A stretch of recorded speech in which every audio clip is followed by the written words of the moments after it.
wabarakatuh. Alhamdulillah, lahun ni'matu wa lahul fadlu wa lahul thana'ul hasan. Wa salawatullahil barrir rahim wal malaikatil muqarrabin ala sayyidil mursalin Muhammadin wa ala alihi wa sahbihi at-tayyibin at-tahirin. Allahumma la sahla illa ma ja'altahu sahla wa anta ya hayyu ya qayyum taj'alul hazna idza syi'ta sahla. Allahumma akrimna bil ikhlasi fin niyati wal qawli wal amali. Para jamaah yang dirahmati oleh Allah Subhanahu wa taala, alhamdulillah kita memanjatkan puji syukur kepada Allah karena pada sore hari ini Allah masih memberikan kita kekuatan, masih memberikan kita hidayah sehingga kita para jamaah sekalian masih bisa mengikuti kajian ini dengan rutin dalam keadaan sehat wa afiat. Salawat serta salam semoga tetap tercurahkan kepada baginda Nabi Muhammad sallallahu alaihi wasallam. Para jamaah yang dirahmati oleh Allah Subhanahu wa taala, untuk sore hari ini kita akan melanjutkan kajian bab zakat. Kemarin kita sudah menjelaskan macam-macam zakat, baik itu zakat harta ataupun zakat badan, zakatul mal ataupun zakat fitrah. Kemarin kita sudah jelaskan siapa saja yang wajib untuk mengeluarkan, kemudian harta-harta apa saja yang wajib untuk dikeluarkan. Masing-masing sudah kita jelaskan dengan mungkin kalau menurut saya sudah cukup luas begitu untuk kita pahami bersama, untuk kita mengerti apa saja benda-benda yang wajib untuk dizakati begitu. Jadi selain yang apa yang kita sebutkan, selain itu, maka tidak wajib untuk dizakati. Kecuali kalau kita niatkan untuk dagang. Kemarin kita sudah jelaskan. Kemudian kemarin juga kita jelaskan ketika orang tersebut mau memberikan zakat, itu harus disertai dengan niat itu kan. Niatnya itu kapan? Yang penting sebelum dia memberikan kepada orang yang berhak. Entah itu niatnya itu diletakkan ketika dia mengambil kadar dari harta-hartanya untuk diberikan kepada orang yang berhak, atau ketika memberikan kepada orang yang berhak tersebut. Bisa, yang penting ada niat itu sebelum diberikan kepada yang berhak untuk menerima zakat. Kemudian kapan memberikan zakat tersebut? Ada kalanya boleh kita itu boleh untuk mengeluarkan zakat fitrah terutama ya. Umpamanya zakat fitrah itu bisa dikeluarkan itu pada awal bulan Ramadan. Boleh, asalkan ketika waktu wujub. Ketika waktu wujub itu waktu kapan? Waktu seseorang yang menemukan dua bagian bulan Ramadan dan bagian bulan Syawal. Malam bulan Syawal, malam hari raya, itu masih mempunyai sifat wajib. Masih mempunyai sifat wajib. Jadi kalau ada seseorang mengeluarkan zakat fitrah, kapan? Bulan awal bulan Ramadan. Boleh saja, sah saja. Yang penting ketika waktu wajib. Kapan waktu wajib? Yaitu malam hari raya. Itu dia masih mempunyai sifat yang kaya dalam bab zakat. Kemarin orang yang dianggap kaya dalam bab zakat itu apa? Orang yang mempunyai lebih dari makanan pokok dirinya, kemudian orang-orang yang wajib dinafkahinya, ya kan? Kemudian untuk sandangnya untuk dirinya dan orang-orang yang wajib dinafkahinya, tempat tinggalnya. Kemarin kan kalau ada kelebihan dihitung untuk hari raya dan malam setelahnya, maka orang tersebut itu sah hukumnya mengeluarkan zakat fitrah meskipun awal bulan. Tapi kalau umpamanya dia itu ketika waktu wajib, yaitu ketika menemukan dua bagian tersebut, bagian bulan Ramadan dan bulan Syawal, asalnya di awal bulan Ramadan dia adalah orang yang kaya dalam bab zakat fitrah. Kemudian dia menjadi miskin. Kapan? Ketika waktu wajib. Maka apa yang ia berikan itu bukan atas nama zakat, tapi atas nama sodakoh. Atas nama sodakoh begitu. Dan boleh mengeluarkan zakat itu waktu ini yang paling utama juga setelah sebelum melaksanakan sholat Idul Fitri ataupun Idul Adha, Idul Fitri ya, Idul Fitri sebelum melakukan sholat Idul Fitri atau setelahnya. Tapi kalau setelahnya bukan karena uzur, jadi setelah sholat bukan tanpa uzur, itu hukumnya makruh. Bahkan ulama mengatakan itu haram kalau tanpa uzur. Uzur itu seperti apa? Uzur itu seperti umpamanya menanti orang-orang yang berhak untuk menerima zakat, umpamanya seperti itu. Jadi boleh mengeluarkan zakat fitrah yang kita jelaskan ini awal bulan Ramadan. Yang penting ketika waktu wajib itu masih keadaannya kaya dalam bab zakat fitrah, ataupun sebelum sholat hari raya ataupun setelahnya jika ada uzur itu. Kemudian siapa saja sekarang yang berhak untuk menerima zakat, baik itu zakat fitrah ataupun zakat mal, baik zakat harta ataupun zakat fitrah. Siapa saja?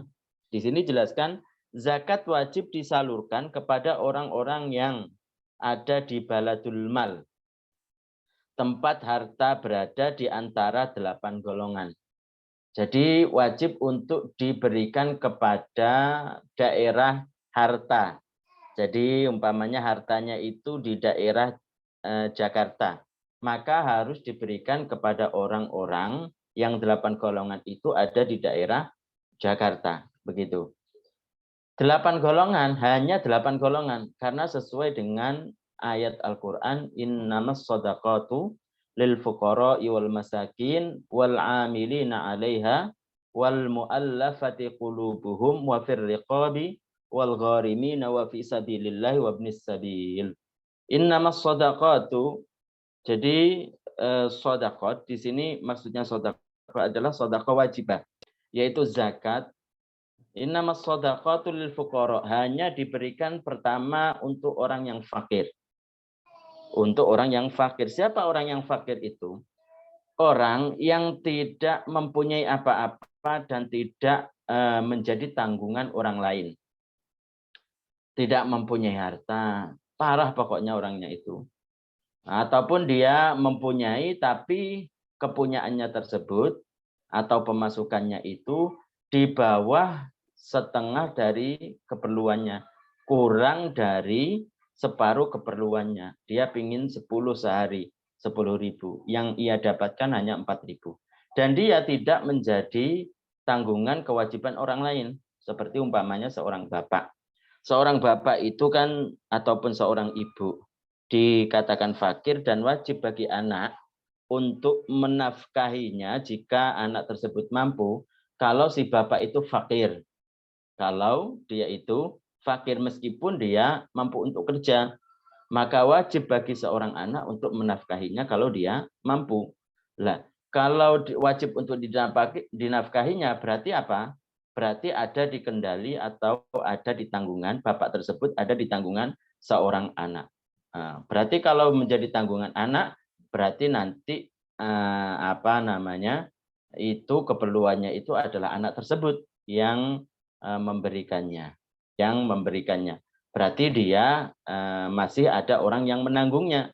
Berarti ada orang yang memberikan keperluan-keperluannya. Itu orang yang fakir yang wajib atau orang yang berhak untuk menerima zakat itu bukan menjadi tanggungan orang lain. Tidak ada yang menanggungnya. Tidak ada yang menanggungnya. Anaknya juga sama-sama kere, sama-sama fakir umpamanya. Seperti itu. Jadi fakir itu adalah orang yang tidak mempunyai apa-apa, tidak mempunyai harta, atau mempunyai pemasukan tapi pemasukannya itu masih kurang dari separuh dan dia tidak ada tanggungan atau dia tidak ditanggung oleh orang lain, tidak ditanggung oleh anaknya umpamanya. Keperluan-keperluannya itu tidak ditanggung oleh anak-anaknya. Maka orang tersebut itu adalah fakir yang berhak untuk menerima zakat. Baik itu zakat fitrah atau zakat mal, zakat harta ataupun zakat makanan pokok. Kemudian yang berikutnya adalah innamas shadaqatu lil fuqara'i wal masakin. Wal masakin, orang-orang miskin. Siapa orang miskin ini? Orang miskin ini mendingan daripada yang awal, fakir. Jadi dia mempunyai tanah umpamanya. Dia mempunyai pemasukan. Pemasukan tapi pemasukannya itu tidak mencukupi keperluannya. Keperluannya yang layak baginya, keperluan yang asal maksudnya. Keperluan yang asal itu kalau umpamanya orang yang nanti dijelaskan dalam bab nafkah umpamanya nafkah di situ menghitungnya ada orang yang dinamakan kaya, ada yang dinamakan sedang, ada orang yang dinamakan fakir. Itu nanti memberikannya berapa bagi orang fakir kepada istrinya itu ada seperti itu perincian-perinciannya. Insya Allah kita akan mempelajarinya.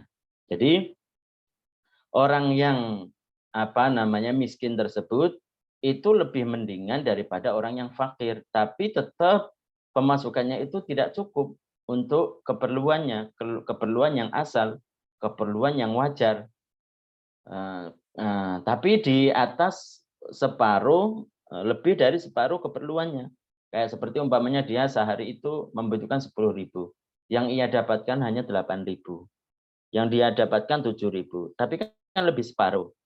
Tetap dia berhak untuk menerima zakat, orang miskin. Yang ketiga, wal amilina 'alaiha.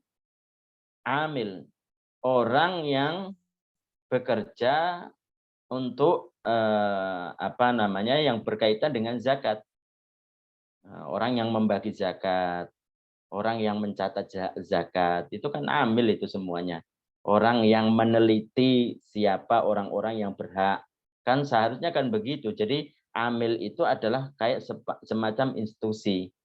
Jadi golongan itu ada bagian yang meneliti siapa orang yang benar-benar fakir di daerah tersebut ada. Kemudian ada yang bagian ngitung. Itu semuanya adalah amil. Di bawah-bawahnya itu adalah masuk dalam kategori amil. Amil tersebut itu adalah orang yang menangani masalah zakat yang didirikan oleh khalifah. Yang didirikan oleh khalifah. Jadi khalifah yang menentukan, oh ini adalah amil. Begitu.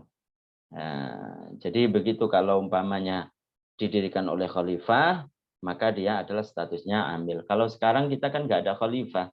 Berarti kata para ulama nggak ada status amil sekarang. Nggak ada status amil karena kita bukan negara khalifah. Kemudian yang berikutnya adalah wal mu'allafati qulubuhum. Wal mu'allafati qulubuhum juga begitu. Jadi golongan banyak di dalamnya, di antaranya adalah orang yang baru masuk Islam dan dia belum beradaptasi dengan orang lain dari orang-orang muslim. Biasanya kan begitu, orang yang baru masuk Islam itu kan terasa asing kan.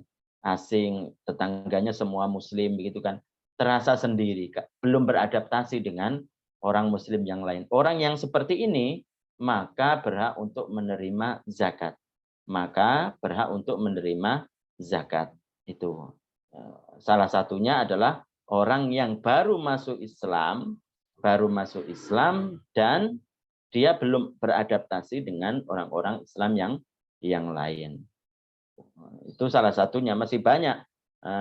Nanti mungkin dalam bab zakat yang khusus itu disebutkan golongan-golongan yang masuk dalam mu'allafah qulubuhum. Kemudian yang berikutnya adalah termasuk daripada orang-orang yang berhak untuk menerima zakat itu adalah warriqab wa firriqabi Ar-riqab itu adalah budak kitabah. Jadi dalam Islam itu ada namanya budak kitabah. Nah, kitabah itu kalau dibahasakan kita itu cicilan. Kalau mungkin bahasa ngambil barang itu kredit, tapi ini ditentukan kepada orang. Jadi kita itu dalam Islam itu ada budak namanya kitabah, ada namanya muba'ad, itu ada namanya riq, itu istilah-istilah dalam budak. Jadi budak kitabah itu adalah budak yang ada perjanjian dengan tuannya, dia kalau membayar sekian maka dia akan merdeka dengan menyicil, tapi dan ini pun nanti ada bab khusus tentang masalah bagaimana akad kitabah, akad cicilan bagi budak tersebut sehingga dikatakan benar. Ada cara-caranya, diantaranya minimal adalah 2 kali cicilan umpamanya, diantaranya seperti itu. Jadi orang yang budak yang ingin merdeka ini dibantu untuk supaya merdeka, yaitu dengan diberikan zakat, Jadi zakat itu kan bukan hanya makanan pokok. Zakat itu bisa dengan berupa harta. Yang kemarin kita jelaskan ada namanya emas, ada namanya perak, itu kan lumayan itu. Begitu. Kemudian yang berikutnya adalah wafir riqabi wal gharimin. Al-gharimin itu adalah orang-orang yang mempunyai hutang untuk dirinya ataupun untuk orang lain. Untuk dirinya umpamanya, tapi hutangnya tersebut itu dikelola ataupun ditasarufkan untuk kemaslahatan, untuk perkara-perkara yang baik. Bukan dia hutang untuk meminum khamr. Apalagi naudzubillah ketika yang dinamakan kata mereka itu akhir tahun seperti tadi malam itu kan, kemudian minum-minum arak, itu kan Masya Allah itu kan dosa besar. Sungguh beruntung orang-orang yang diberikan hidayah oleh Allah Subhanahu wa Ta'ala tidak terpengaruh dengan perkara-perkara yang semacam itu.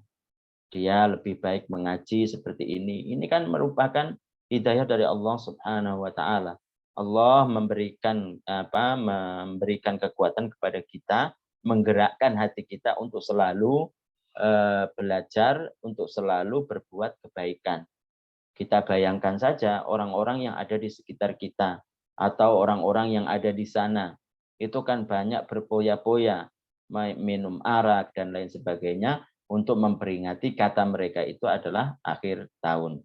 Akhir tahun itu kan sesuatu yang berfoya-foya dan itu adalah dosa besar. Itu dosa besar. Orang yang berhutang tujuannya untuk seperti itu, maka tidak dapat kecuali dia itu bertobat dan nyata tobatnya bahwasanya dia tidak akan mengulangi lagi. Pada waktu itu hutangnya diberikan untuk maksiat.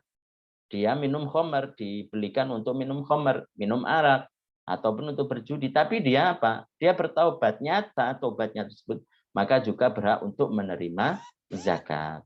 Menerima zakat untuk membayar hutangnya. Atau yang jelas-jelas itu untuk keperluan dirinya, untuk kebaikan. Seperti umpamanya ada dua orang yang bersengketa, satu kampung antara kampung ini dengan kampung yang lain bersengketa. Sengketanya masalah apa? Masalah sepele, masalah dunia antara awalnya itu antara keluarga dengan keluarga. Karena dituduh satu keluarga itu mencuri motor, mencuri mobil umpamanya, maka satu keluarga ini mendatangi keluarga yang dianggap mencuri tersebut. Akhirnya satu kampung. Kemudian ada seseorang yang berbaik hati, udah saya hutang membeli motor supaya dua kampung itu damai. Motornya diberikan orang yang merasa dicuri. Itu kan hasil hutang itu seperti itu. Orang yang seperti itu kegunaannya untuk kebaikan, maka dia berhak untuk menerima zakat. Dan dia kategori itu adalah al-gharimin, orang yang mempunyai hutang dan hutangnya itu untuk kebaikan. Kemudian yang berikutnya adalah wa fi sabilillah. Wa fi sabilillah, yaitu sabilillah di sini artinya adalah orang yang sukarelawan, orang yang mengangkat senjata, sukarela, dia itu tidak dibayar umpamanya. Karena Allah Subhanahu wa taala mengangkat senjata untuk membela agamanya, melawan orang-orang yang non muslim. Maka orang tersebut dinamakan sabilillah. Jadi bukan artinya sabilillah di sini adalah kullu amalin khairin. Bukan artinya adalah setiap amal baik itu adalah sabilillah di sini. Kenapa? Karena jelas-jelas Nabi Shallallahu Alaihi Wasallam itu bersabdanya begini, innaha, sesungguhnya zakat la tahillu, tidak halal lighoniyin, bagi orang yang kaya, walidhi mirrotin sawi, bagi orang yang mampu untuk kerja, fisiknya normal, mampu untuk kerja. Seandainya dikatakan itu adalah setiap amal baik, maka tidak akan ada hadis ini. Karena apa? Yang penting orang tersebut itu berbuat baik, apa saja, maka dia akan berhak untuk menerima zakat. Tapi Nabi SAW mengkaidai, dipilah-pilah bahwasanya orang yang berhak menerima zakat hanya ini. Makanya dalam hadisnya, innaha la tahillu li ghaniyin wala li dhimirratin sawi. Bahwasanya zakat tersebut itu tidak berhak, tidak halal bagi orang yang kaya dan orang yang mampu kerja dan fisiknya normal. Itu jelas. Jadi bukan setiap amal baik itu masuk sabilillah. Masuk sabilillah. Ini hanya tertentu kepada orang yang mengangkat senjata untuk membela agama Allah, berperang membela agama Allah, dan dia tidak termasuk orang-orang yang menerima gaji oleh negara. Itu maka diberikan haknya, yaitu berupa zakat. Kemudian yang berikutnya itu adalah Ibnu Sabil. Ibnu Sabil ini adalah orang yang mengadakan perjalanan musafir, dan dia butuh dana, butuh biaya untuk mengantarkannya ke tujuan ataupun balik dari tujuannya kembali ke rumahnya. Jadi kalau orang musafir atau orang-orang yang mau kemana sih, yang penting itu bukan perkara yang haram, bukan tujuannya dia pergi untuk melakukan perkara yang haram, seperti umpamanya untuk melakukan sesuatu yang mubah, bolehlah dalam syariat, artinya antara dikerjakan ataupun tidak dikerjakan itu sama, tidak mendapatkan pahala, itu namanya mubah. Seperti apa? Seperti tamasya, seperti rehlah, seperti mau ke gunung umpamanya, pengen jalan-jalan. Orang yang seperti ini karena dia tidak melakukan perkara yang haram, apabila melewati daerah yang di situ ada zakat, daerah di situ ada orang membayar zakat, maka dia boleh mendatangi panitia, umpamanya mendatangi orang alim yang tadinya menerima zakat ataupun bukan menerima, dia wakil untuk memberikan zakat kepada yang berhak. Dia wakil untuk memberikan zakat kepada yang berhak. Dia boleh mendatangi orang yang alim tersebut untuk meminta apa? Untuk meminta biaya untuk perjalanannya sampai ke tujuan, yaitu rehlah tadi, ke gunung umpamanya, dan kembali ke rumahnya, ke rumahnya. Asalkan perjalanannya tersebut itu bukan tujuannya adalah tujuan maksiat, bukan tujuannya adalah tujuan yang haram. Itu adalah Ibnu Sabil. Jadi 8, hanya 8 para jamaah sekalian yang berhak untuk menerima zakat. Innamas shadaqat, ada innama itu adatul hasr, artinya mencukupkan hanya yang disebutkan saja. Kalau dalam bab bahasa itu ada watul qadri illa innama atpun wa taqdimun kama taqaddama. Adat dalam bahasa Arab, kalau kita belajar bahasa Arab, jadi adat-adat alat-alat yang dibuat untuk hasr mencukupkan hanya yang disebutkan saja. Itu diantaranya adalah illa. Yang berikutnya adalah innama. Dalam Al-Quran ada innama shadaqatu. Artinya sedekah yang wajib, yaitu zakat, itu hanya diberikan lil fuqara'i. Begitu kalau bahasa kita. Wal masakin, wal amilina 'alaiha, wal mu'allafati qulubuhum, wa fir riqabi wal gharimina wa fi sabilillahi wa ibnis sabil. Fakir, miskin, kemudian amil tadi, kemudian gharim. Gharim tadi adalah orang yang punya hutang atau mukatab, yaitu orang yang budak yang mempunyai cicilan untuk bisa merdeka, mengadakan perjanjian dengan tuannya dengan menyicil supaya dia merdeka. Kemudian sabilillah, kemudian ibnu sabil.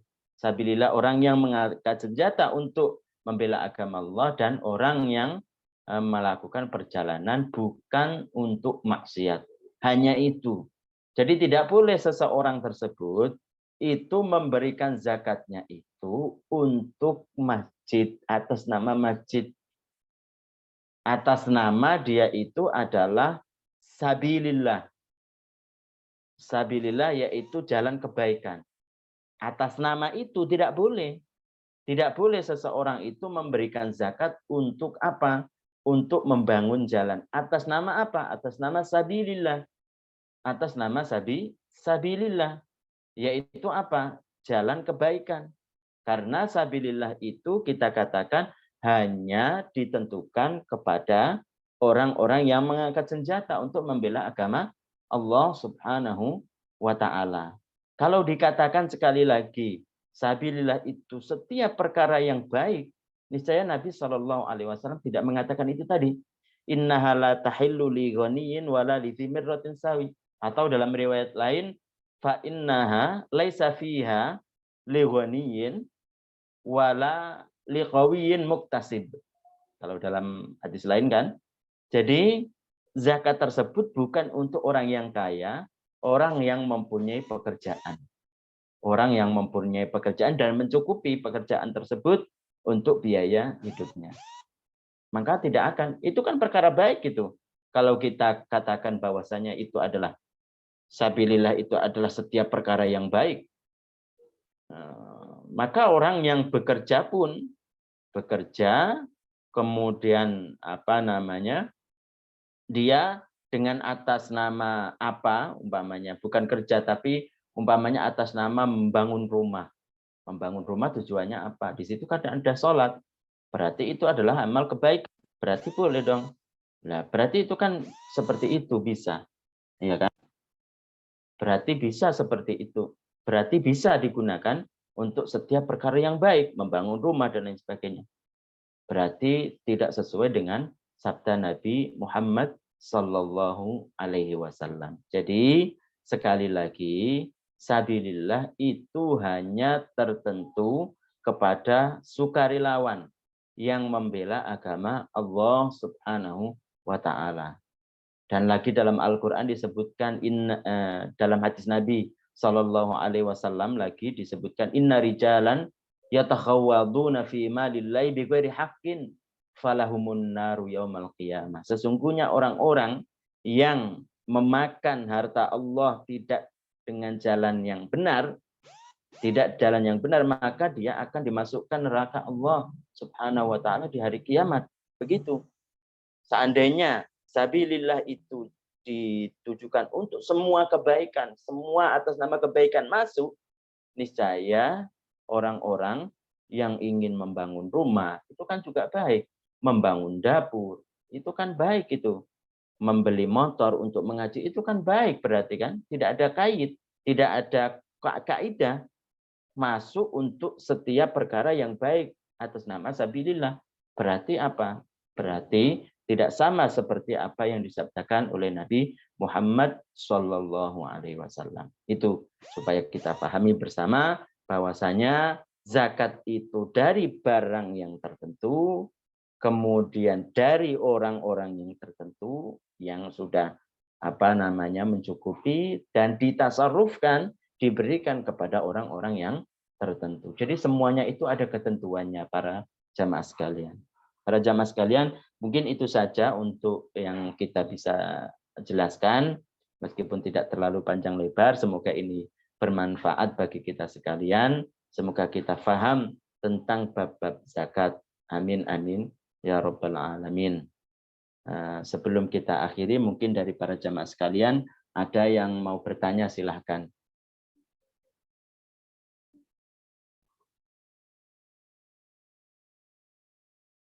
Mungkin insya Allah semuanya paham ya. Insya Allah kita akhiri. Wassalamualaikum warahmatullahi wabarakatuh. Kita baca tahlil. La ilaha illallah. Allahumma salli ala Muhammad. Rabbi firli wa liwalidayya wa lil mu'minina wal mu'minat. Barakallahu fikum.